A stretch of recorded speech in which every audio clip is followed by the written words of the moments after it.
صفحہ نمبر 343 ہی جاری ہے۔ اب رہا یہ امر کے دین اسلام کو کفر کے فتنہ سے کس طرح اطمینان ہو سکتا ہے، سو اس اطمینان کی 3 صورتیں ہیں۔ ایک صورت تو اطمینان کی یہ ہے کہ کفار مسلمانوں کے سامنے ہتھیار ڈال دیں اور مسلمانوں کی رعایا بن کر اور جزیہ دے کر اسلامی حکومت کے زیر سایہ رہنا منظور کریں، یا بجائے جزیہ کے مسلمانوں کے رفیق یعنی غلام بن کر رہیں۔ دوسری صورت اطمینان کی یہ ہے کہ کافر مسلمانوں سے پرامن معاہدہ کریں۔ تیسری صورت استعمان کی ہے، یعنی کافر مسلمانوں سے امن اور پناہ طلب کر کے ان کی پناہ میں آ جائے۔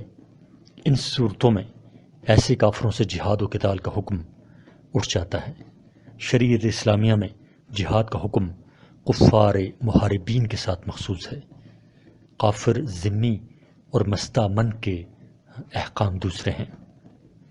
جو غیر مسلم اسلامی حکومت میں رہتے ہوں وہ ازرو احکام اسلام عدالتی اور شہری احکام میں مسلمانوں کے برابر ہیں۔ ان کی جان و مال اور آبرو کی حفاظت مسلمانوں اور اسلامی حکومت پر فرض ہے، بشرط یہ کہ غداری اور خفیہ سازشیں نہ کریں، اور دشمن اور غیر دشمن، محارب اور غیر محارب کے احکام میں فرق تمام عقلاء کے نزدیک مسلم ہے۔ جہاد کی مثال اس طرح سمجھیے کہ جب کسی کے ہاتھ میں پھنسی یا پھوڑا نکل آئے تو پہلا درجہ مرم کا ہے کہ اس کے لگانے سے فاسد مادہ نکل جائے یا تحلیل ہو جائے۔ دوسرا درجہ نشتر کا ہے کہ شگاف دے دیا جائے۔ تیسرا درجہ یہ ہے کہ ڈاکٹر اس عضو کو کاٹ دے کہ دوسرے اعضاء صحیحہ اس سے متاثر نہ ہوں۔ ایسی صورت میں اگر ڈاکٹر کسی کا ہاتھ یا پیر کاٹ دے تو سب اس کے ممنون اور مشکور ہوتے ہیں اور گراں قدر فیس کا ہدیہ اور نذرانہ پیش کرتے ہیں، اور مدت العمر اس کی مدح میں رطب اللسان رہتے ہیں کہ اس نے اس عضو کو کاٹ کر باقی اعضاء کو گلنے اور سڑنے سے بچا لیا۔ اور کوئی شخص ڈاکٹر کے اس فعل کو وحشیانہ اور ظالمانہ فعل نہیں کہتا۔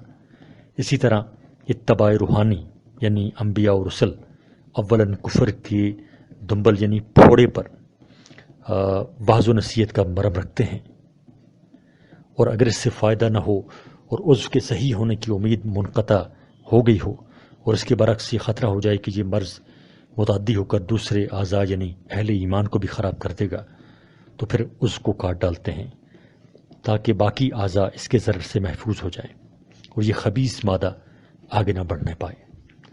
صفحہ نمبر 344۔ دوسری مثال چوروں اور رہزنوں کی سرکوبی حکومت کے لوازم اور فرائض میں سے ہے۔ اگر نہ کی جائے تو نظام حکومت درہم برہم ہو جائے۔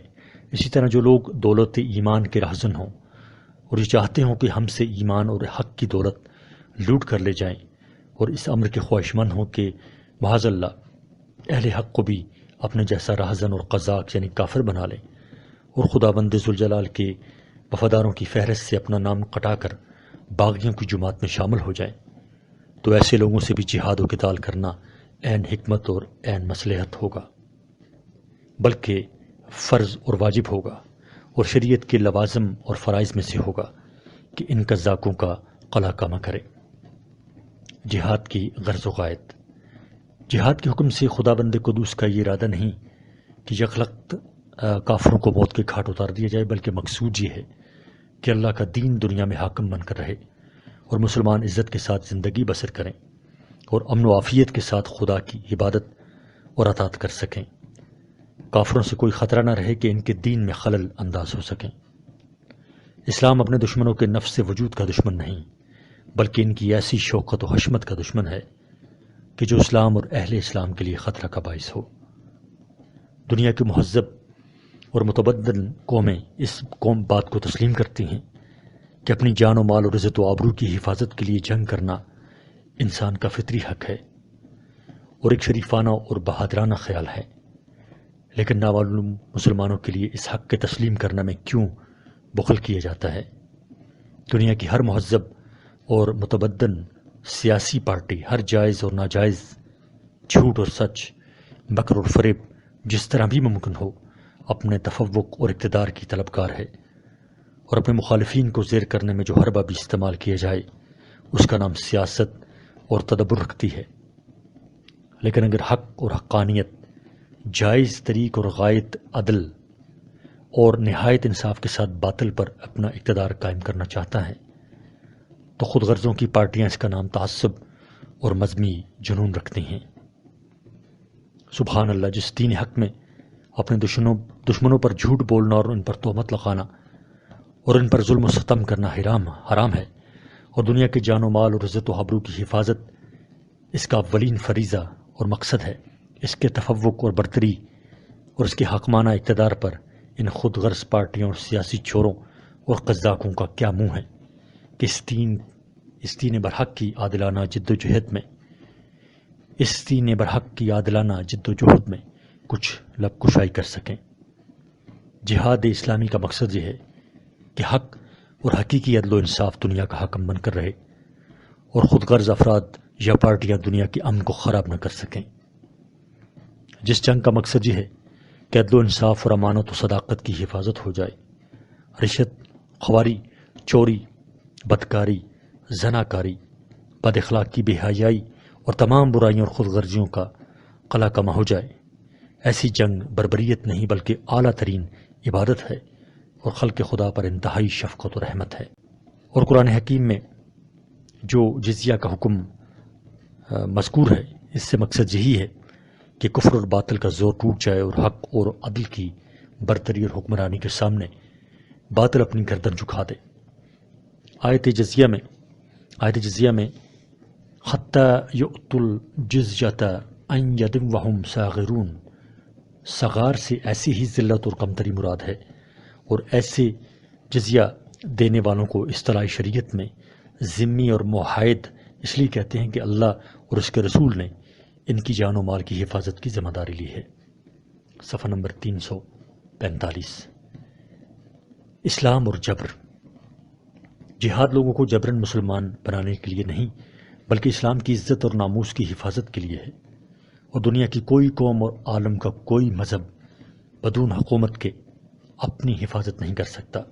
مخالفین اسلام آسمان اور زمین کو سر پر اٹھائے ہوئے ہیں اور زبان اور قلم سے یہ ڈھنڈورا پیٹتے رہتے ہیں کہ اسلام بزور شمشیر پھیلا۔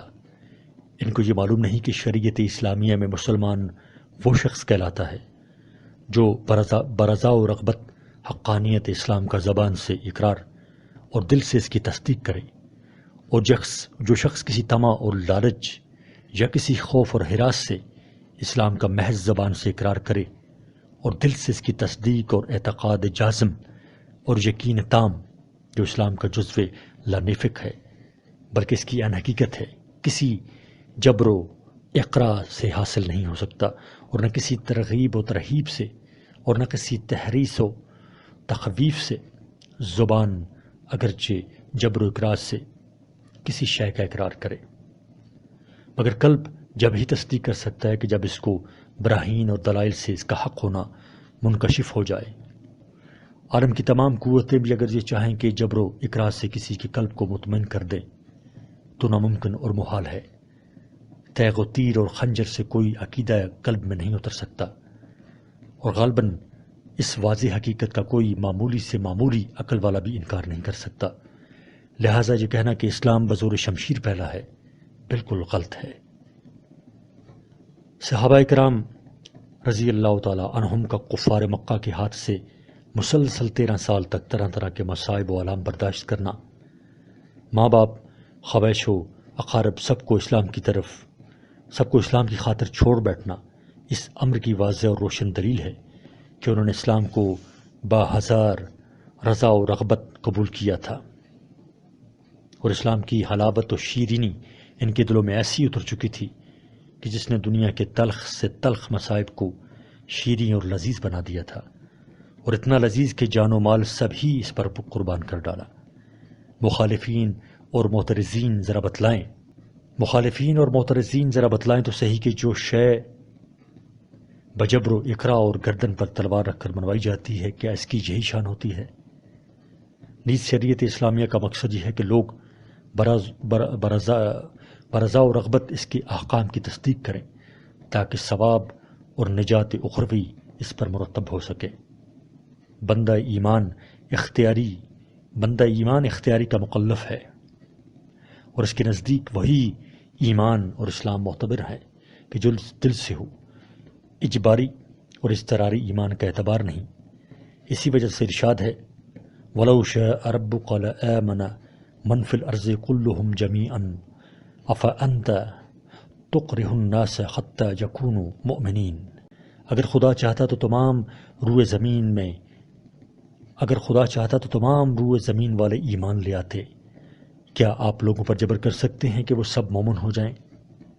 فمن شاء فلیؤمن ومن شاء فلیکفر، جو چاہے ایمان لائے اور جس کا دل چاہے وہ کفر کرے۔ حق واضح ہے، جبر کی ضرورت نہیں۔ صفحہ نمبر 346۔ حضرت صلی اللہ علیہ وآلہ وسلم نے جس وقت نبوت کا اعلان فرمایا اور لوگوں کو اسلام کی دعوت دی، اس وقت تنہ تنہا تھے، کوئی حکومت اور سلطنت آپ کے پاس نہ تھی، نہ ہاتھ میں کوئی تلوار تھی جس سے نہ ایمان لانے والوں کو ڈراتے ہوں۔ غیروں کا تو کیا ذکر، کنبہ اور خاندان جو انسان کا حامی اور مددگار ہوتا ہے وہی آپ کا جانی دشمن اور خون کا پیاسا ہو گیا۔ ظلم و ستم کی کوئی نوع اور کوئی قسم ایسی باقی نہ چھوڑی کہ جس پر آپ پر اور آپ کے اصحاب پر تجربہ نہ کر لیا ہو۔ اگر وہی ربانی آپ کی تسلی اور دلاسا نہ کرتی تو پھر ان مصائب اور نواحب کا تحمل تقریباً ناممکن تھا۔ ایسی حالت میں کیسے جبر اور اکرام ممکن ہے؟ بعثت کے بعد مکہ مکرمہ میں 13 سال آپ کا قیام رہا۔ اسی زمانے میں اور اسی حالت میں صدہا قبائل اسلام کی حلقہ بغوش ہوئے۔ ابو ذر غفاری رضی اللہ تعالیٰ عنہ شروع ہی زمانے میں مسلمان ہوئے، اور جب واپس ہوئے تو ان کی دعوت سے نصف قبیلہ غفار مسلمان ہو گیا۔ ہجرت سے قبل 83 مرد اور 18 عورتوں نے، جو مشرف با اسلام ہو چکے تھے، کفار مکہ کی ایذاؤں سے تنگ آ کر حبشہ کی طرف ہجرت کی۔ نجاشی شاہ حبشہ جعفر طیار کی تقریر سن کر مشرف با اسلام ہوا۔ ہجرت سے قبل مدینہ کے 70 آدمیوں نے مقام منی میں آپ کے دست مبارک پر بیعت کی۔ مصعب بن عمیر رضی اللہ تعالیٰ عنہ کے واس سے ایک ہی دن میں تمام قبیلہ بنی عبد الاشل مدینہ منورہ میں مشرف اسلام ہوا۔ بعد ازاں باقی ماندہ انصار بھی مشرف با اسلام ہو گئے۔ یہ سب قبائل جہاد کا حکم نازل ہونے سے پہلے ہی مسلمان ہوئے، اور ابو بکر صدیق، فاروق اعظم، عثمان غنی، علی بن ابی طالب رضوان اللہ علیہم اجمعین، جنہوں نے 4 دانگ عالم میں اسلام کا ڈنکا بجایا، یہ بہادران اسلام بھی آیت جہاد و قتال کے نازل ہونے سے پہلے ہی اسلام کے حلقہ بغوش بن چکے تھے۔ نجران اور شام کے نصارہ کو کس نے مجبور کیا تھا کہ وہ بطور وفد آپ کی خدمت میں حاضر ہوں اور اسلام قبول کریں؟ ہر طرف سے وفود کا تانتا بندہ ہوا تھا۔ وفود آپ کی خدمت میں حاضر ہوتے اور اسلام قبول کرتے۔ جبر تو درکنار، آپ نے تو ان کے لیے بلانے کے لیے کوئی قاصد نہیں بھیجا تھا، جیسے کہ آئندہ چل کر وفود کا بیان پڑھنے سے معلوم ہوگا۔ مسئلہ جہاد اسلام کے ساتھ مخصوص نہیں، بلکہ انبیاء سابقین کی شریعت میں بھی یہ مسئلہ موجود تھا۔ پس اگر اسلام کی ترقی اور اشاعت کا سبب صرف جہاد ہے تو دوسرے جن مذاہب میں یہ موجود تھا وہ کیوں اس صورت کے ساتھ شائع نہ ہوئے؟ خصوصاً جب کہ تاریخ میں بکثرت ایسی نظیریں موجود ہیں کہ بوقت قدرت سلاطین و یہود و نصارہ نے اپنے مخالفین کا قتل عام کرایا ہے۔ سلاطین اسلام اگر لوگوں کو جبراً مسلمان بناتے یا اس قسم کی تدبیریں کرتے جو عیسائیت کے لیے کی گئیں اور کی جا رہی ہیں، تو کم از کم اسلامی قلمرو میں تو کسی غیر مذہب کا وجود باقی نہ رہتا۔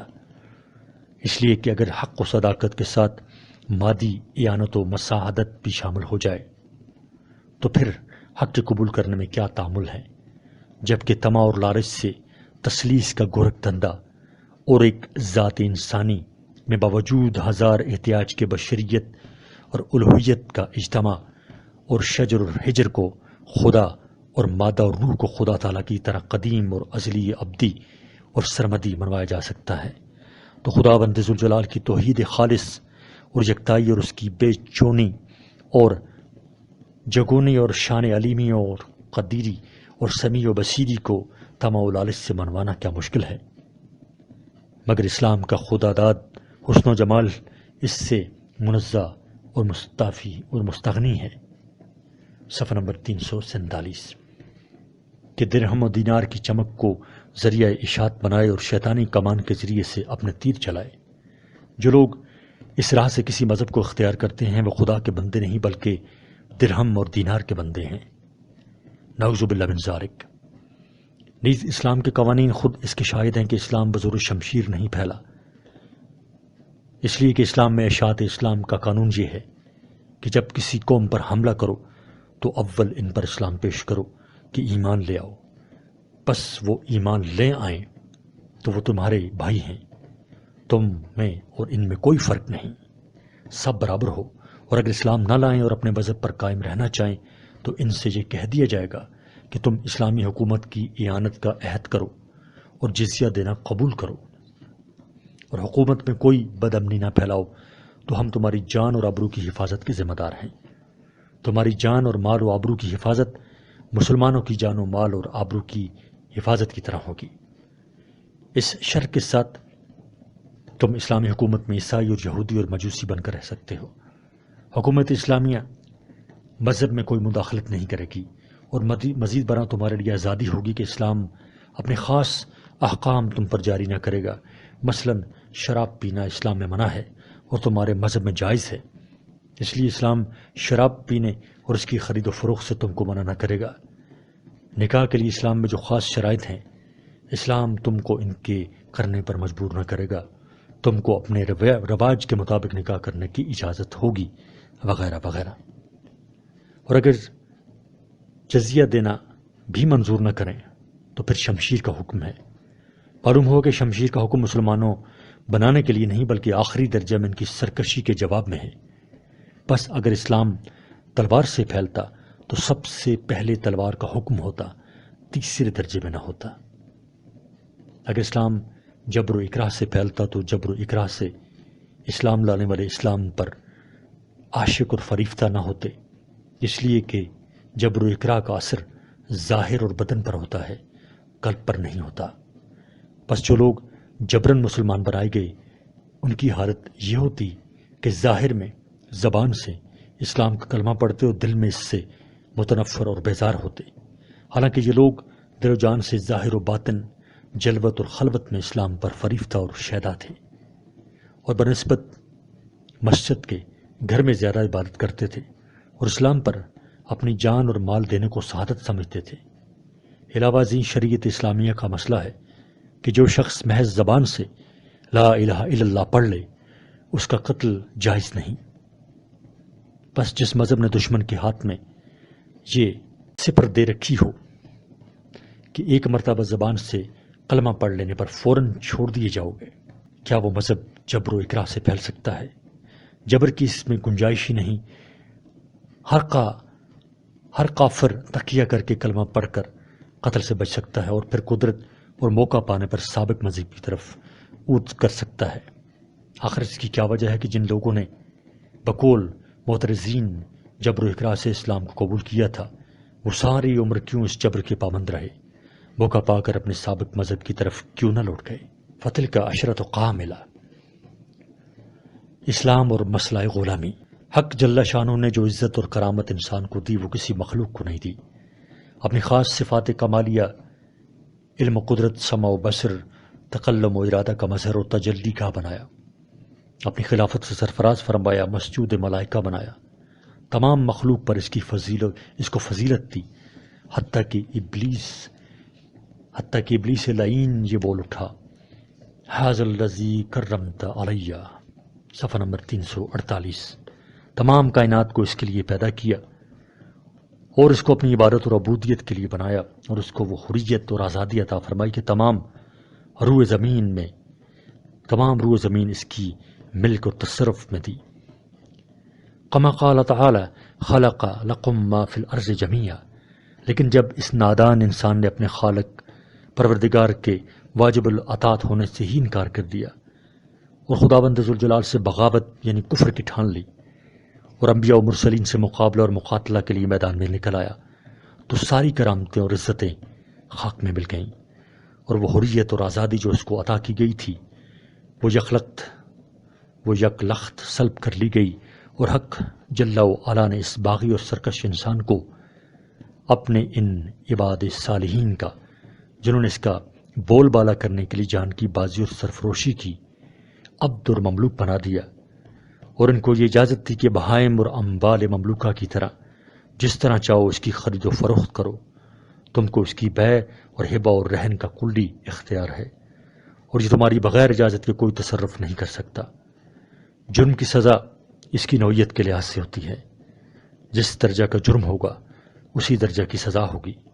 چوری اور زنا کے مجرم چند روز سزا پانے کے بعد رہا کر دیے جاتے ہیں، کیونکہ یہ جرم رعیت کے مقابلے میں ہے، لیکن بغاوت کا جرم معاف نہیں کیا جاتا کیونکہ وہ حکومت کے مقابلے میں ہے، اور حکومت سے انحراف اور سرتابی ہے۔ اس وجہ سے ارشاد باری تعالیٰ ہے کہ ان اللہ لا یغفر ان یشرک بہ ویغفر ما دون ذلک لمن یشاء۔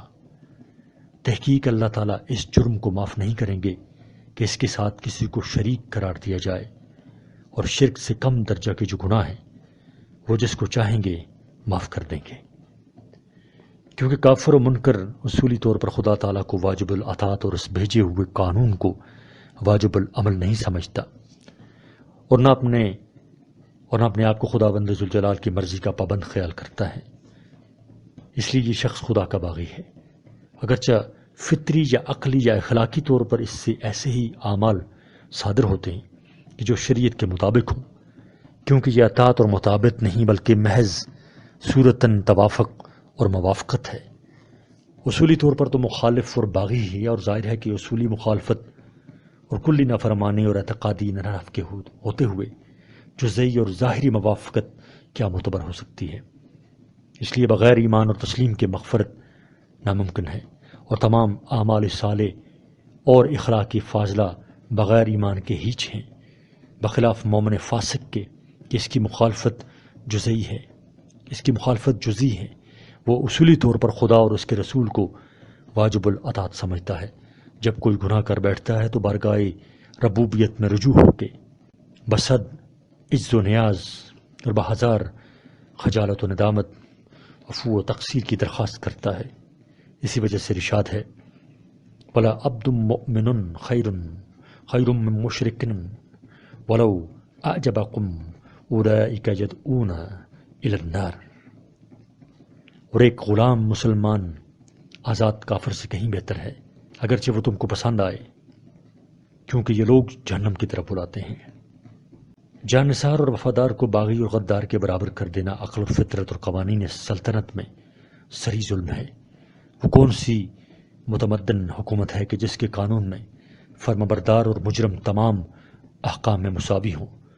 خداوند عالم کا ارشاد ہے افنجعل المسلمین کالمجرمین، کیا ہم اپنے فرمانبرداروں کو مجرموں کو برابر کر دیں کہ دونوں کے احکام میں کوئی فرق نہ رہے؟ صفحہ نمبر 349۔ تمام متمدن حکومتوں میں باغیوں اور پولیٹیکل مجرموں کی سزا چوروں اور بدماشوں اور دھوکہ بازوں اور جیل سازوں سے کہیں زیادہ ہے۔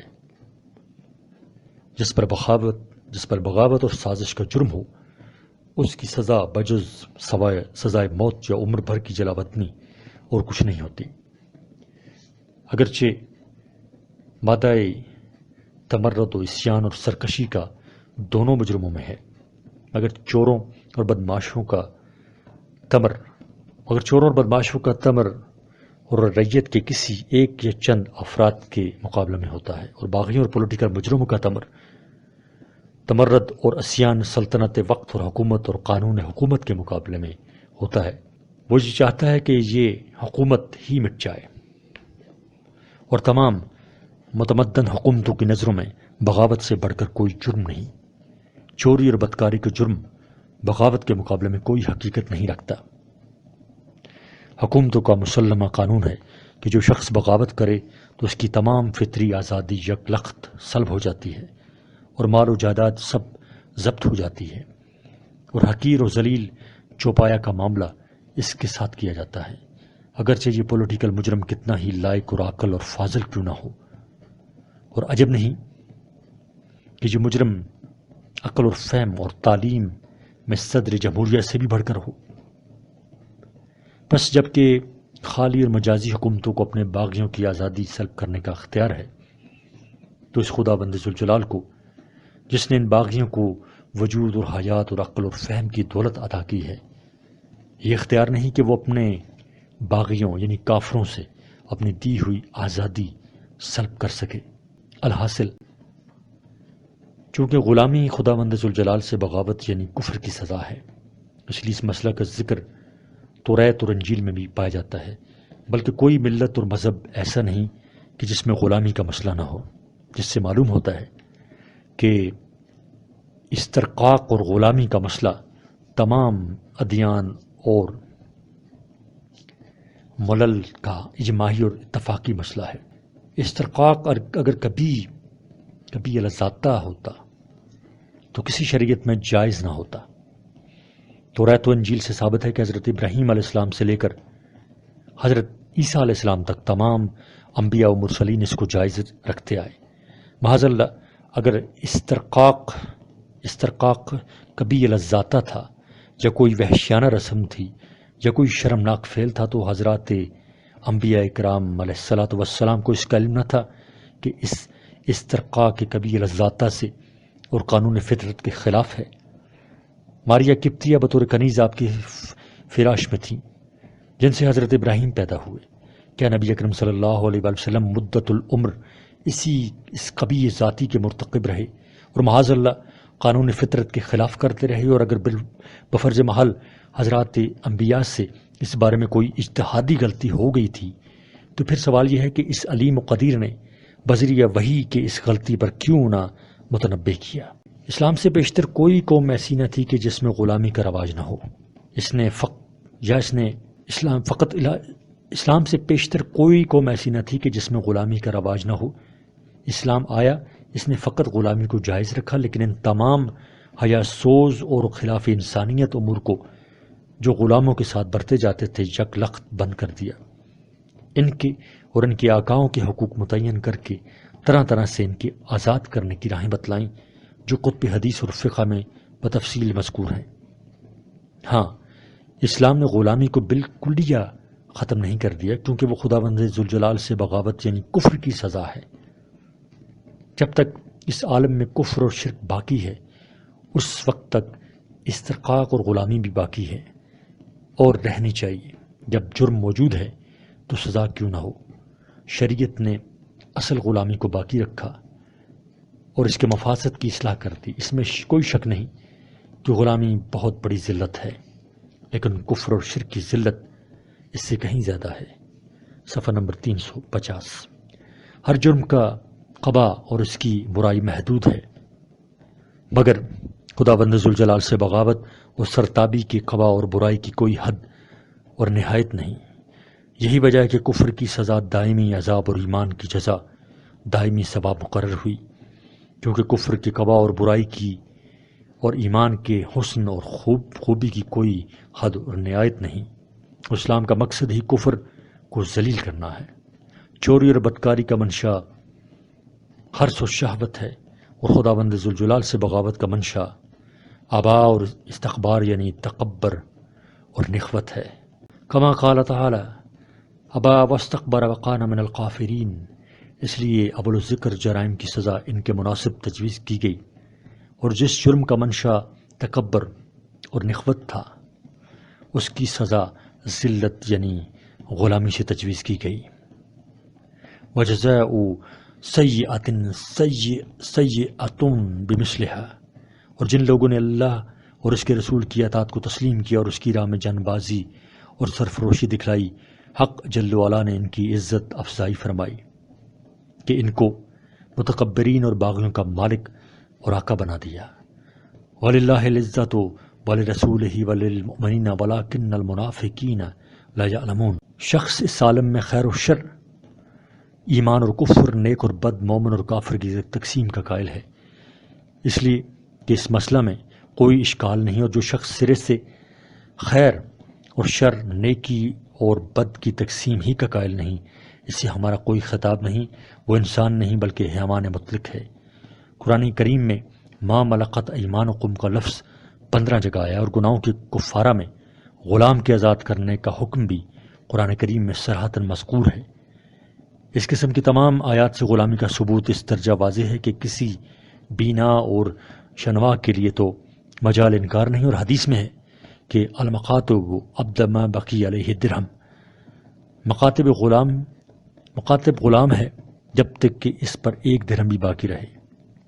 سعد بن معاذ رضی اللہ تعالی عنہ نے جب بنی قریظہ کے بارے میں یہ حکم دیا کہ تقتل مقاتلتہم ونسب ذریتہم، کہ ان کے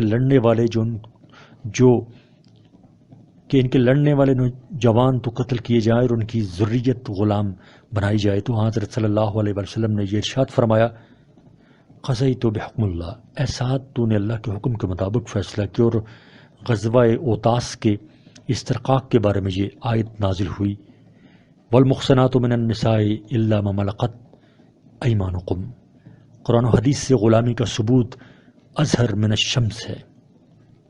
عارف رومی قدس اللہ سر سامی فرماتے ہیں در تفسیری حدیث نبی کہ ان اللہ تعالی خلق الملائکہ ورقب فیہم العقل وخلق البہائم ورقب فیہا الشہوۃ وخلق بنی آدم ورقب فیہم العقل والشہوۃ فمن غلب عقلها على شہوۃ فہو اعلی من الملائکہ ومن غلبت شہوۃ على عقلها فہو ادنی من البہائم صدق النبی صلی اللہ علیہ وسلم۔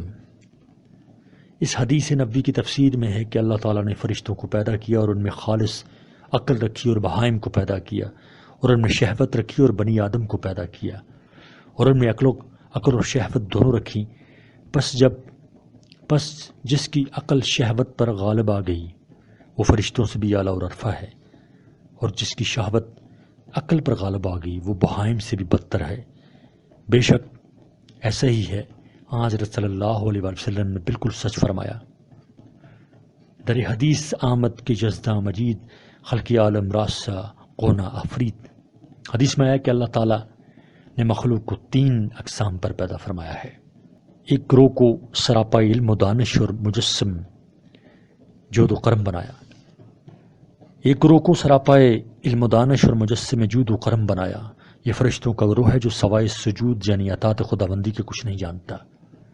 اس کی ماہیت میں حرص اور ہوائے نفسانی کا کہیں نام و نشان نہیں، نور سے پیدا ہوئے ہیں، خدا کے عشق اور محبت سے ان کی زندگی ہے۔ دوسرا گروہ وہ ہے جو عقل و دانش سے بالکل خالی ہے، جیسے حیوان جس کا کام سوائے چرنے اور موٹا ہونے کے کچھ نہیں، وہ سوائے استبل اور چارہ کے کچھ نہیں جانتا، شقاوت اور سعادت سے بالکل بے خبر ہے۔ تیسرا گروہ وہ یہ انسان ہے جس کا نصف حصہ ملکی ہے اور نصف ہماری یعنی حیوانی ہے، ملکیت اور حیوانیت سے مل کر بنا ہے۔ اس بشر کا نصف ہماری حیوانات کی طرح سفلیات کی طرف مائل ہے، اور دوسرا نصف ملکی ملائکہ کی طرف مائل با الویات ہے، اور ان دونوں حصوں میں باہمی جنگ ہے۔ دیکھیے کہ اب اس جنگ میں کون غالب آئے اور اس امتحان میں کون بازی لے جائے۔ پس اگر اس امتحان میں عقل غالب آ گئی اور حیوانیت مغلوب ہو گئی تو پھر یہ شخص ملائکۃ اللہ سے بھی افضل اور بہتر ہے کہ باوجود حیوانی اور شہوانی موانع کے عقل کو ترجیح دی، بخلاف ملائکے کے ان کے ملانے علوی میں کوئی شے مزاحم نہیں۔ صفحہ نمبر 352۔ اگر شہوت غالب آ گئی تو پھر یہ شخص بہائم اور حیوانات سے بھی برتر ہے۔ کما قال تعالی اولئک کالانعام بل ھم اضل، وہ دونوں گروہ یعنی فرشتے اور بہائم نفس اور شیطان کے مجاہدہ اور مقابلہ سے فارغ ہیں، مگر یہ تیسری نو یعنی انسان عقل اور شہوت کی مخالفت اور منازعت سے ایک ہی عذاب اور کشمکش میں ہے۔ پھر یہ بشر با اعتبار امتحان اور ابتلا کے 3 قسموں پر منقسم ہے۔ کما قال تعالی فاصحاب المیمنۃ ما اصحاب المیمنہ واصحاب المشأمۃ ما اصحاب المشأمہ والسابقون السابقون اولئک المقربون۔ ایک گروہ وہ ہے کہ جو اللہ جل جلالہ کی محبت اور عشق میں مستغرق اور فنا ہے، اور حضرت عیسیٰ علیہ السلام کی طرح فرشتوں کے ساتھ ملحق ہو گیا۔ فائدہ: حضرت عیسیٰ علیہ السلام چونکہ نفخہ جبرائیلی سے پیدا ہوئے اس لیے وہ صورت انسان اور معنی فرشتہ ہیں۔ تفصیل کے لیے فتوحات مکیہ اور فصوص الحکم کی مراجعت کی جائے۔ یہ گروہ صورت بشر ہے اور معنی مغنی جبریل ہے، شہوت اور غضب اور ہر قسم کی کیل و کال سے معرہ اور مبرہ ہیں، یہ مقربین اور سابقین کا ہے۔ دوسرا گروہ وہ ہے کہ جو گدھوں اور جانوروں کے ساتھ ملحق ہو گیا ہے اور سراپا شہوت و غضب بن گئے ہیں۔ کما قال تعالی کانہم خمرم مستغفرۃ وقال تعالی اولئک کالانعام بل ہم اضل۔ تین قسموں میں سے ایک قسم وصف جبریلی سے جاتا رہا، ظرف کی تنگی سے وہ وصف ان میں باقی نہ رہا۔ یہ دوسرا گروہ اصحاب الشمال کا ہے، باقی رہ گئی وہ عوام مومنین ہیں جن کو حق تعالیٰ نے اصحاب المیمنہ یعنی اصحاب الیمین فرمایا، جو اللہ اور اس کے رسول پر ایمان لے آئے لیکن ہنوز ان کا نفس مطمئنہ نہیں ہوا۔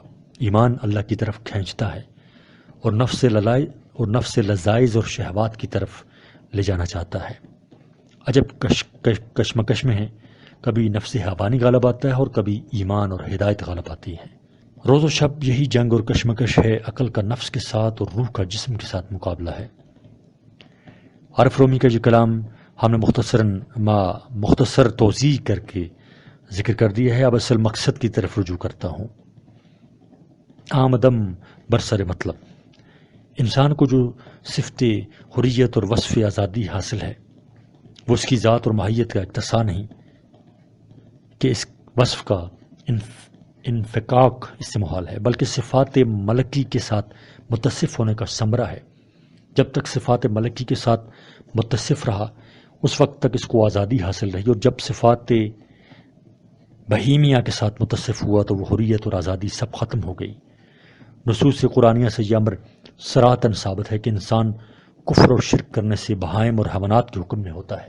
کما قال تعالی انہم الا کالانعام بل ہم اضل سبیلا، نہیں ہیں یہ کافر مگر مثل چوپایوں کے بلکہ ان سے کہیں زیادہ گم کردہ راہ ہیں۔ ان شر الدواب عند اللہ الذین کفروا، تحقیق بدترین حیوانات اللہ کے نزدیک وہ ہیں جو اللہ کے منکر ہوئے۔ والذین کفروا یتمتعون ویأکلون کما تأکل الانعام، اور کافر دنیا میں خوب عیش کرتے ہیں اور چوپاؤں کی طرح اندھا دھند اور کھڑے کھڑے اور چلتے چلتے کھاتے ہیں۔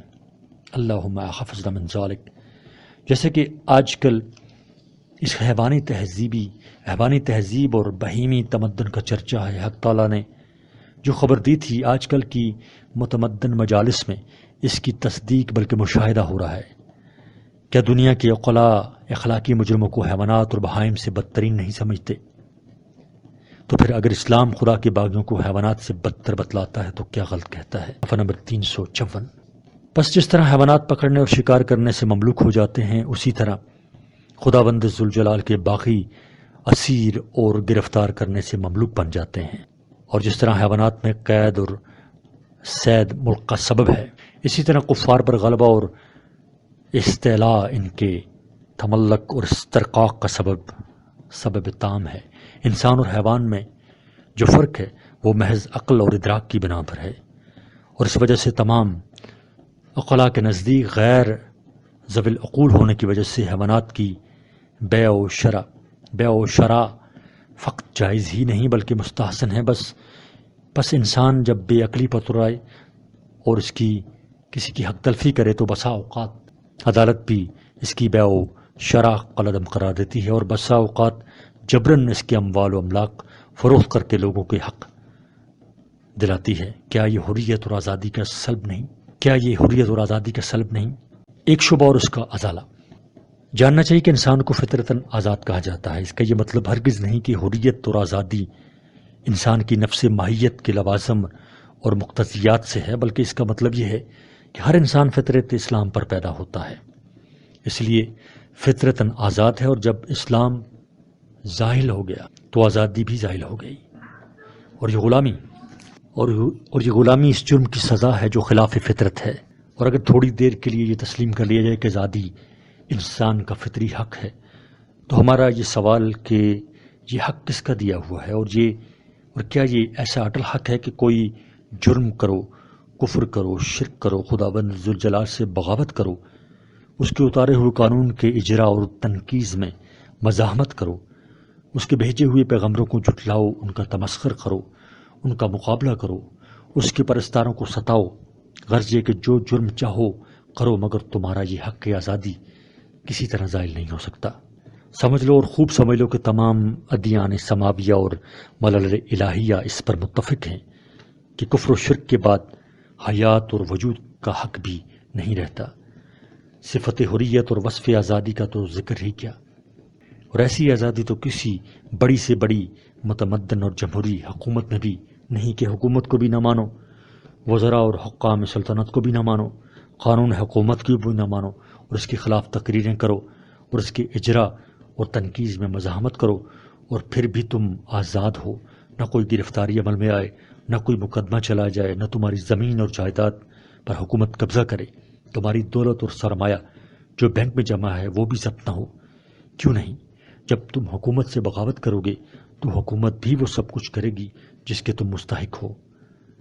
اعضاء جسمانی اور حیات انسانی امور فطریہ میں سے ہیں، لیکن حدود و قصاص میں اعضاء جسمانی کا قطع اور حیات انسانی کا ازالہ اور اعدام واجب ہو جاتا ہے۔ ارتکاب جرم سے فطری حقوق ختم ہو جاتے ہیں، اور کفر سے بڑھ کر کوئی جرم نہیں۔ سیاسی غلام، فرنگی قومیں اسلامی غلامی کا ذکر تو کرتی ہیں، مگر توریت اور بائبل میں جو غلامی کا مسئلہ مذکور ہے اس کا نام نہیں لیتی، اور سیاسی غلامی کو اپنے لیے واجب اور ضروری سمجھتے ہیں۔ موجودہ سیاست نے پوری قوم اور پورے ملک کو غلام بنانے کے لیے طریقے ایجاد کر دیے ہیں، اس لیے انفرادی غلامی کی ضرورت نہیں رہی، اور آج بھی اس دور جمہوریت اور مساوات میں سفید فام کو سیاہ فام پر ترجیح دیتے ہیں۔ چنانچہ امریکہ ولایات متحدہ میں سرخ باشندوں کے لیے سیاہ فام باشندوں سے الگ قانون بنا رکھا ہے۔